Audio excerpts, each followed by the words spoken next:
Ivoiriennes et Ivoiriens, mes chers compatriotes, je suis encore debout devant vous aujourd'hui parce que l'heure est grave. Le chef de l'État, Alassane Ouattara, vient de se faire investir candidat du RDR à l'élection présidentielle de 2015. Alors qu'il sait pertinemment qu'il n'est pas éligible selon l'article 35 de la Constitution, alors qu'il sait pertinemment qu'il n'y a pas de jurisprudence 48 qui lui permette de se présenter à l'élection présidentielle de 2015. Thabo Mbeki le lui a dit le 19 mars dernier au palais présidentiel à Abidjan. Avant cela, je tiens à remercier, à féliciter, à apporter mon soutien aux élèves, aux étudiants de Côte d'Ivoire, dans leurs revendications académiques, dans leurs soulèvements. Car s'il n'y a pas d'élèves et d'étudiants, il n'y a pas d'avenir pour la Côte d'Ivoire.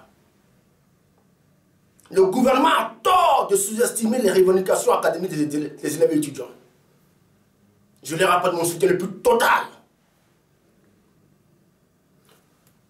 Le week-end dernier, le dimanche dernier, le RDR a investi à Alassane Ouattara, candidat du RDR à l'élection présidentielle de 2015.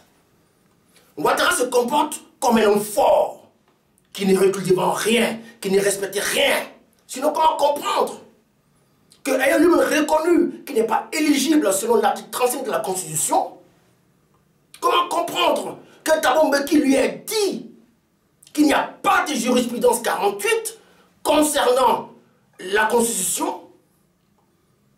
Il ose se présenter comme candidat de son parti, le RDR, à l'élection présidentielle de 2015. Au lieu qu'il aurait fallu simplement qu'il tire les conséquences. Qu'il n'est pas éligible, qu'il ne peut plus se représenter en 2015 à la présidentielle. Alassane Ouattara nargue les Ivoiriens. Alassane Ouattara piétine la Constitution. En 1993, il avait piétiné la Constitution face à Bédié. En 1995, sa candidature avait été également rejetée.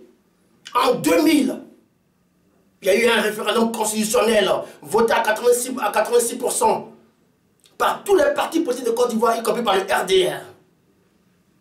Et Ouattara avait été rejeté par l'ancien président de la Cour suprême. Chaque fois, il ne respecte rien. Chaque fois, il fout le pied à la Constitution. Ivoiriens et Ivoiriens, je vous appelle à la vigilance.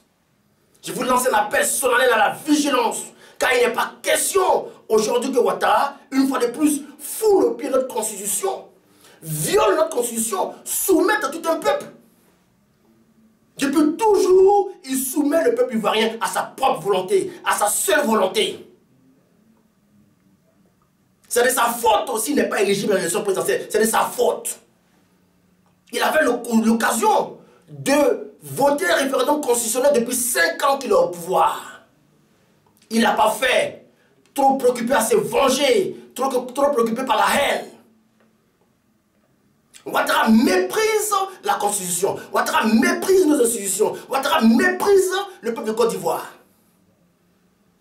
Peuple de Côte d'Ivoire, leur hache a sonné. Nous devons être vigilants pour faire barrage à Ouattara. Il n'est pas question qu'il viole une fois de plus notre Constitution. Il n'est pas question qu'il se présente en 2015 à l'élection présidentielle. Ivoiriens et Ivoiriens, sur quoi compte Ouattara aujourd'hui pour narguer les Ivoiriens, pour vouloir violer la Constitution? Sur quoi compte Ouattara pour vouloir narguer les Ivoiriens? Le peuple ivoirien est debout. Il va se tenir prêt à défendre farouchement sa Constitution. Il va se tenir une fois de plus prêt à faire barrage à Ouattara dans son projet insensé de vouloir se maintenir au pouvoir en 2015 alors qu'il n'en a plus 3. Il voulait 5 ans pour se venger, il en a eu, il faut qu'il s'en aille. Peuple de Côte d'Ivoire, Ivoiriens et Ivoiriennes, votre destin est entre vos mains. L'avenir de nos enfants est entre nos mains à tous. Nous devons nous soulever comme un seul homme pour faire barrage à ce projet insensé de Ouattara de violer la Constitution et se maintenir au pouvoir en 2015 pour diviser les Ivoiriens, affamer les Ivoiriens, se venger une fois de plus. Vive la Côte d'Ivoire! Vive la Constitution! Vive le peuple de Côte d'Ivoire! Vive le président d'Afrique noire! Que Dieu bénisse la Côte d'Ivoire. Je vous remercie.